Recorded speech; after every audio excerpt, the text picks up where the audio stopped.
So This Is Love by 4Curious Dad on AO3. Episode 41, Chapter 16. The LOV Attack. Sero just ran as fast as he could. He jumped right into the forest, while keeping his guard up. Luckily for him, he didn't encounter any villains, until he stumbled onto something and fell down. Sero, what are you doing here? Sero looked up. It was Ayumama. He was covering his mouth, shivering on the ground. Beside him were Jiro and Hagakure. Both of them were unconscious and wearing gas masks. Ayama, what happened here? Hey, did you see Todoroki? Shh, Sero. There are villains nearby. Don't be too loud. And I don't know. He went before me. Maybe he went back already. Shit. Sero must have gotten lost. Or hadn't gotten close enough. He wanted to ask more, but then suddenly Aoyama froze. A rustle and whispering. Someone was nearby. Aoyama was too scared to move. He didn't dare to turn his head around to see who it was. But from his position, Sero could. It was the previous villain who had attacked the facility, along with a man in a full bodysuit. The bodysuit guy talked non-stop, but the flame user went quiet and even seemed bored with the conversation. At one point, he stopped the bodysuit guy to talk. Scanning the area where they had been, there was a slight noise. Sero held his breath. The place where he had been hiding could perfectly hide from the villains, but he wouldn't bet the slam chance for a moment if their eyes crossed. He saw the man's cold stare once again, reminding him of the day they got attacked. The flame user seemed to finish checking the area. He gave a signal to his companionship to continue the talk. Sero Yonyama could hear some of the conversation, including Nomu. So this son of a bitch even brought another Nomu just to finish his job? The bushes rustled. A girl with blonde hair popped out of it. She happily skipped to where the two villains were standing, talking about sucking someone's blood with a cheerful face. This could be dangerous. They only had 2, and the villains were 3. And it seemed like they were running out of luck, because it happened to be the reunion place for their attackers, seeing how there were 3 standing around waiting for someone to arrive. A scream. All of them looked up to see a shadow of something huge crashing down to the ground. Sero could see them clearly. It was Todoroki along with Midoriya and Soji, landing on a villain's body. Dodge! The fire user nonchalantly commanded his comrades and raised his arm. Sero knew he had to act. He shot his tape, wrapping around the man's arm before he could be fire. Then pulled him away from his classmates. You... It looked like Sero had complete control over the villain, but the fact that he just let him be dragged away by a high schooler was merely for the villain's entertainment. Stringing after string of tape, Sero secured the man deep in the forest, isolating him from the ongoing battle with their companions. Sero. Todoroki threw in the moment he saw the tape. He released ice to secure the villain on the ground, building another wall of ice to stop the jumpsuit man coming after him, then rushed to where Sero was hiding. He arrived late. Just a few minutes late. The man had freed himself from Sero's tape when Todoroki had arrived. He heard Sero scream when the man burned the elbow while pinning him to the ground. Toya ni. The villain froze when he heard Todoroki's voice. Right, Sero whispered. I recognized you, so did he. The villain turned out to be Toya Senpai, the only one who Todoroki knew in high school. But instead of a handsome face, right now his face was full of patched and unmatched skin tones. His eyes turned cold and fierce, unlike his sleepy self at school. Let him go!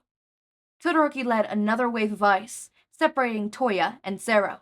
He rushed to where Sero was lying, ripped out a piece of his shirt and wrapped it around an ice cube, then pressed it on Sero's burn. Is this your surprise, Toya ni? Well, that was no fun. Now I'm at work, so please call me Dobby. The villain, now named Dobby, pouted, as if he was a child who just pulled a harmless prank instead of a murder attempt on a high schooler boy. It's been a long time since we last met, Shouto. How's it going with your hero game? Is it fun, living and acting like these hypocrites all day long? Toyone, why? Why did you do this? Huh, why? Wait, did you? I know, Toyone. Sero looked back and forth between the two, trying to understand the sudden and tense silence, while suppressing his whines from the pain. Since when? The first time we met. How? Your eyes. They look like him.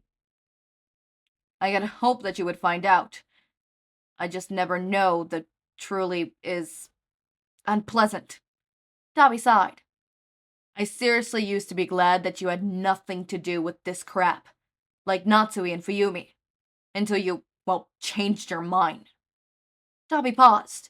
He changed his stare to Sero's on the ground. Until you met this hypocrite and once again became enlightened about heroes and shit. Leave him out of this. What's good about him anyways? And you should care about you and that pathetic man more. Because of you. Because all of this now. I have to kill you too. Dabi said with an emotionless voice and expression, sending fear over Sero. He was witnessing someone talk about killing, about murdering, like they were talking about daily things that happened, with no regret or burden on their face. Well, I planned to kill you from the beginning anyways, since Endeavor was so proud of you. Dabi sent the boys a pity look.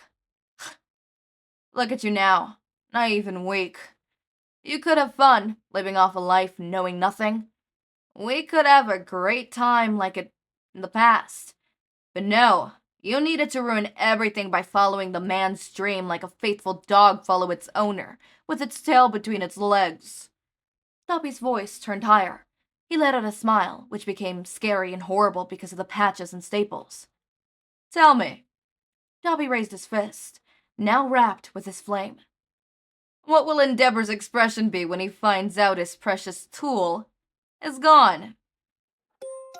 Okay, I'm always super psyched to see how they portray Dabi.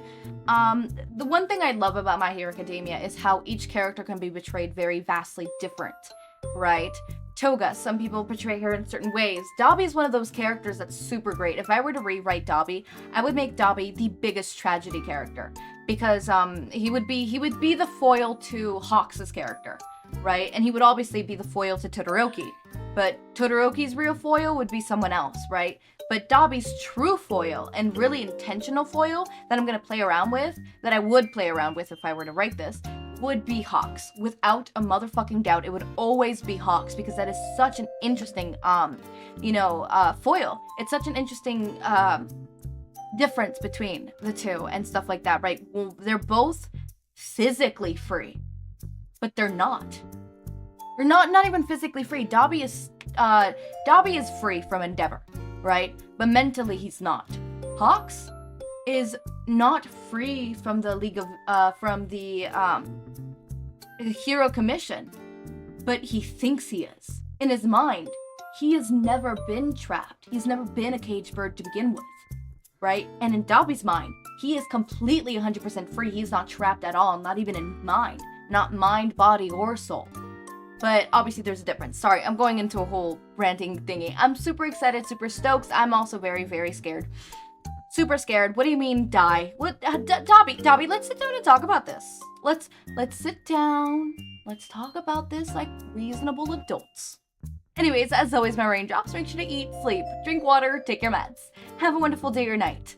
Link to my Discord server and socials are down in the description. Subscribe to see more of my content, and thank you so much for watching.